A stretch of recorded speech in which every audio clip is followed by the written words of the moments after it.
Le principe même de l'astrophotographie, c'est de photographier des objets peu lumineux et en plus dans le noir.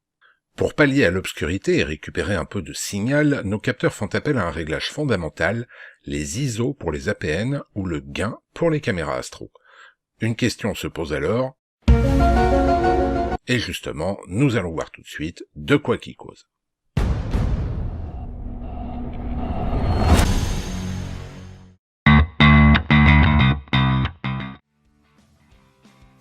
L'équivalent des ISO sur un appareil photo mais pour une caméra astro. Il s'agit d'un accroissement électronique des photons enregistrés par le capteur. Mais rien n'est gratuit en ce bas monde et plus on augmente le gain, plus on récolte de bruit numérique, ce qui n'est pas terrible. L'équivalent du gain sur une caméra astro, mais pour un appareil photo numérique. Il s'agit d'un accroissement électronique des photons enregistrés par le capteur. Mais rien n'est gratuit en ce bas monde, et plus on augmente le gain, plus on récolte de bruit numérique, ce qui n'est pas terrible. Les plus attentifs d'entre vous auront noté le copier-coller subtil entre les deux explications. Bravo! Pour chaque caméra ou APN, il existe un réglage entre guillemets idéal permettant de balancer le rapport signal-bruit.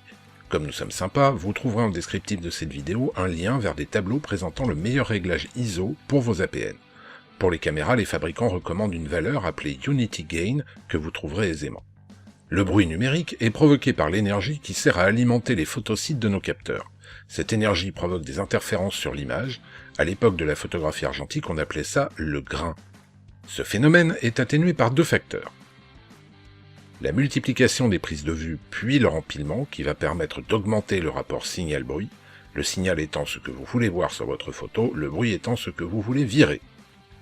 Le traitement numérique de vos photos empilées grâce à des logiciels dédiés tels que Cyril, Deep Sky Stacker ou PixInsight pour ne citer que, et là encore vous trouverez des liens en descriptif, cette phase de traitement permettant grâce à de puissants outils mathématiques de réduire, voire d'éliminer complètement ce bruit. Et voilà, c'est tout pour cet épisode, merci de l'avoir suivi, comme toujours un pouce vers le haut ou un vers le bas, on commente, on partage, on s'abonne, et on se retrouve très vite pour un nouveau lexique astrophoto sur la chaîne Astrofleet.